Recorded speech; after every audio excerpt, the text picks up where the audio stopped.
You know that one person who shows up, looks at whatever disaster just happened, leaking pipe, dead car battery, corrupted file, complete emotional spiral, and they just go quiet for a second.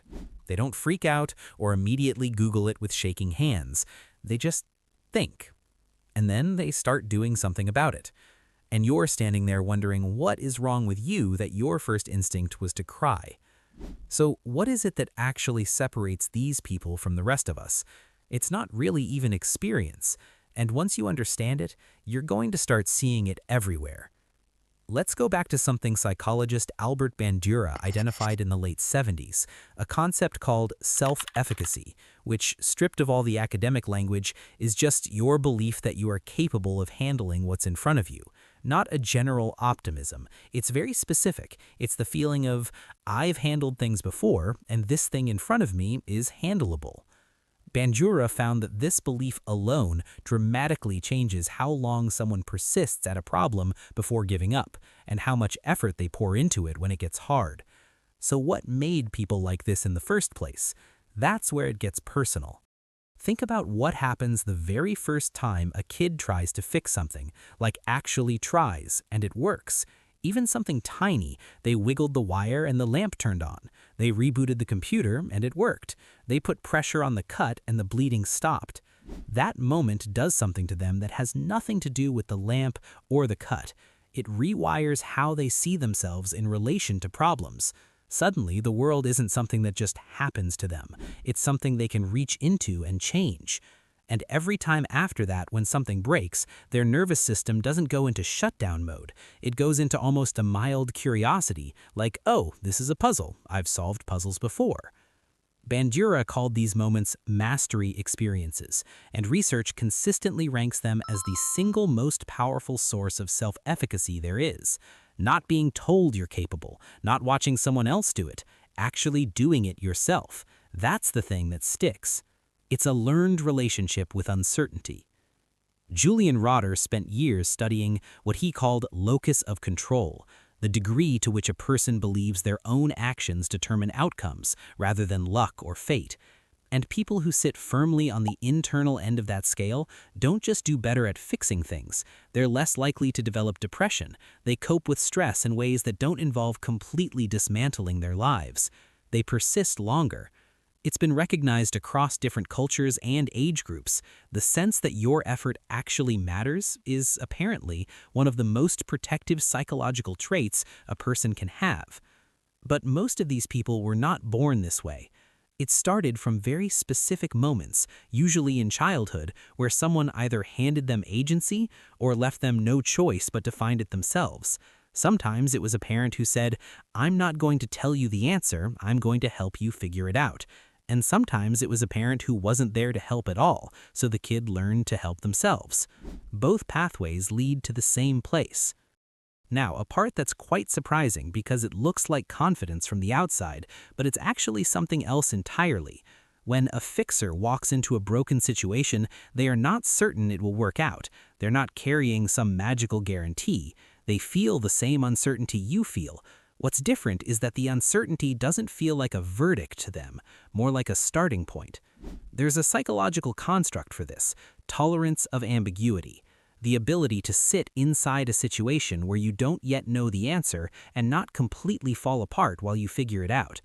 People who struggle with ambiguity need resolution fast. They need to know it's going to be okay right now. And when they can't get that reassurance, the anxiety takes over and they freeze, or they just hand it to the person who seems calm and back away slowly. The fixer in your life, somewhere along the way, they learn to be okay in that uncomfortable in-between space. Okay, let's pause. I want to be honest about something because I think this video would be doing you a disservice if I didn't mention it. Some people who know how to fix everything, and I mean everything, emotionally, practically, logistically, for everyone around them, sometimes are not doing it from a place of strength. Some of them learned to fix things because it was how they earned their place. The approval was in the solution. Standing there helpless was, at some point in their lives, genuinely risky. So their nervous system decided, I will never be helpless again. And that's more of a coping mechanism wearing a superpower's costume. The tell is when you ask them to let someone else handle something. They physically cannot relax. They're hovering. They're offering unsolicited suggestions. They need it to be fixable, not only for your sake, since an unfixed thing somewhere in their environment feels like an unfixed thing inside of them. But then there's the other kind, and this is the one worth talking about. The person who fixes things out of genuine curiosity because broken things genuinely fascinate them. The gap between not working and working is one of the most interesting places in the world to them. These people will tear apart something they already fixed just to understand it better. They'll ask questions that have no practical use. They'll explain what went wrong with a level of detail that nobody asked for, delighted, like they just found out something beautiful. These are the people who fell in love with competence itself, not the outcome, the process, the figuring out. Spending time around people like that is one of the most recalibrating things you can do for yourself, because what they model, without even meaning to, is that not knowing how to do something is just a temporary state. Broken is not a permanent condition, that you can put your hands on a problem and actually move it. You might be sitting here realizing you're one of these people and you've never really thought about why. Or you might be realizing you're not, and that the idea of being this way feels genuinely foreign to you. And if it's the second one, I want to say something directly to you. The reason you outsource your broken things isn't a character flaw, it's a history, a set of experiences that taught you that problems are things that happen to you rather than the other way around. And that isn't permanent either. The whole architecture of self-efficacy, Bandura's entire argument, is that it builds through experience, small wins, tiny moments of "I tried and it worked." Not giant heroic fixes, just you tightened the screw, you made the call. You didn't wait for someone to save you, just this once. That's where it starts. But understanding why you're wired this way is only half of it. The harder part is actually doing something with that understanding, because awareness without structure has a way of just becoming more material for your brain to loop over. You see the pattern, you name it, and then you think about it a lot, and nothing moves.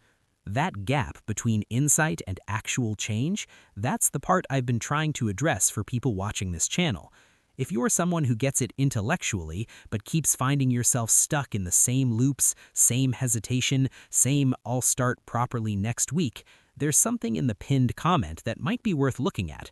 It's a 7-day reset bundle built specifically around this pattern: overthinking, emotional blocks, and building consistent follow-through in a way that doesn't ask you to rely on motivation or force your way through it. It's structured into daily steps so it doesn't become another thing you start and abandon. It's designed to be actually worked through. If that's where you are right now, it's linked in the description and the pinned comment.